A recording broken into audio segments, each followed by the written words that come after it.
రాజకీయ ఉనికి కోసమే హంద్రీనివాపై వైసీపీ విమర్శలు చేస్తుందని మంత్రి పయ్యావుల కేశవ్ మండిపడ్డారు.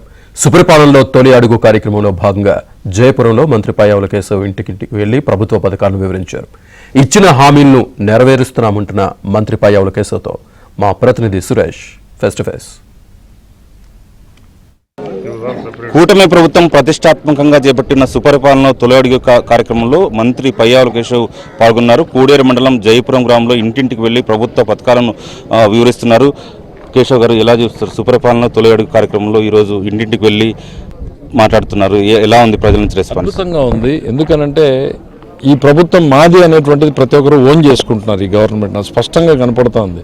ఇది పేదల ప్రభుత్వం, బీదల ప్రభుత్వం, స్వేచ్ఛగా పని చేసుకొనిచ్చేటువంటి ప్రభుత్వం అనేటువంటి భావన కనపడుతూ ఉంది. రెండోది, కనీసం మా కష్టాలు, మా కన్నీళ్లు, మా బాధలు విని దాన్ని తీర్చేటువంటి ప్రభుత్వం అనేటువంటిది కూడా నమ్మకం వచ్చింది. అంతకుముందు భయపెట్టి రాజ్యాన్ని నడుపుకుంటూ పోతుంటే ఇవాళ ప్రజలకు పూర్తి స్వాతంత్రాలు కనపడతా ఉన్నాయి. స్పష్టంగా వాళ్ళకి ఆ తేడా అనేటువంటిది కనపడుతూ ఉంది.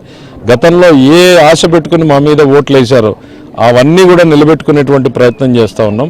ఇప్పటికే మీరు చూశారు, తల్లికి వందనాన్ని ప్రారంభించాం, పెన్షన్లను ఇచ్చాం, దాంతోపాటు అన్న క్యాంటీన్లు స్టార్ట్ చేశాం, దీపం పథకాన్ని ఇచ్చాం, రహదారులు ఇంప్రూవ్ చేశాం, సాగునీటి పథకాలని ఇంప్రూవ్ చేశాం.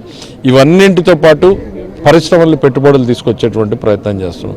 నిరంతరం ప్రజల కోసం పనిచేసేటువంటి టీం ఇవాళ చంద్రబాబు నాయుడు గారి నేతృత్వంలో పనిచేస్తూ ఉంది.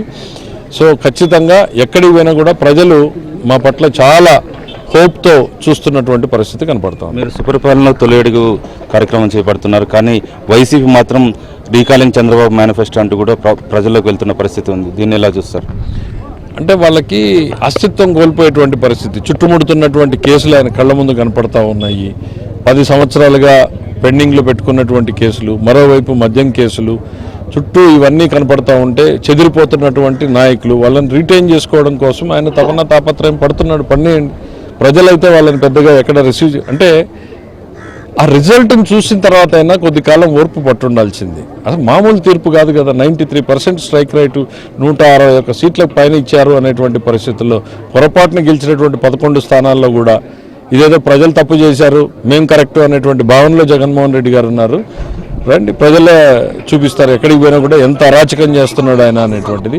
ప్రజల దృష్టిని మరల్చేటువంటి ప్రయత్నం చేస్తున్నాడు జగన్మోహన్ రెడ్డి గారు. అయితే ప్రజలు చాలా తెలివైన వాళ్ళు అనేది గుర్తుపెట్టుకుంటే మంచిది. సంవత్సర కాలంలో ఉరవకొండ నియోజకవర్గంలో ఎలాంటి అభివృద్ధి కార్యక్రమాలు చేపట్టారు? ఈ సంవత్సర పాలనపై మీకు సంతృప్తిగా ఉందా?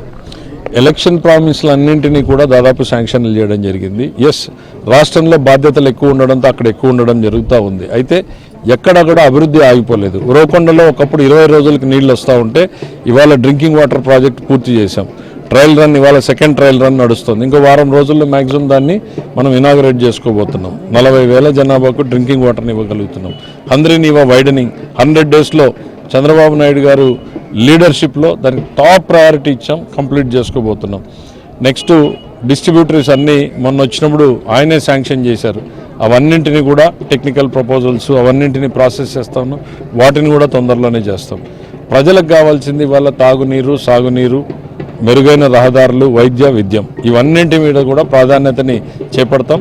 ఉరవకొండలో నా రుణం తీర్చుకునేటువంటి ప్రయత్నం నేను చేస్తాను. రాజకీయ కారణాలతో అందరిపై విమర్శలు చేస్తున్న అభిప్రాయాన్ని వ్యక్తం చేస్తున్నారు. ఇదే సందర్భంలో ఇంటింటికి వెళ్లి ప్రభుత్వ పథకాలను వివరిస్తున్న సుపరిపాలనలో తొలి అడుగు కార్యక్రమానికి ప్రజల నుంచి కూడా విశేష స్పందన ఉందన్న అభిప్రాయాన్ని మంత్రి పయ్యావుల కేశవ్ వ్యక్తం చేస్తున్నారు. వీడియో జర్నలిస్ట్ గోవర్ధన్తో సురేష్, ఏబీ ఆంధ్రజ్యోతి, కూడేరు మండలం, జయపురం నుంచి.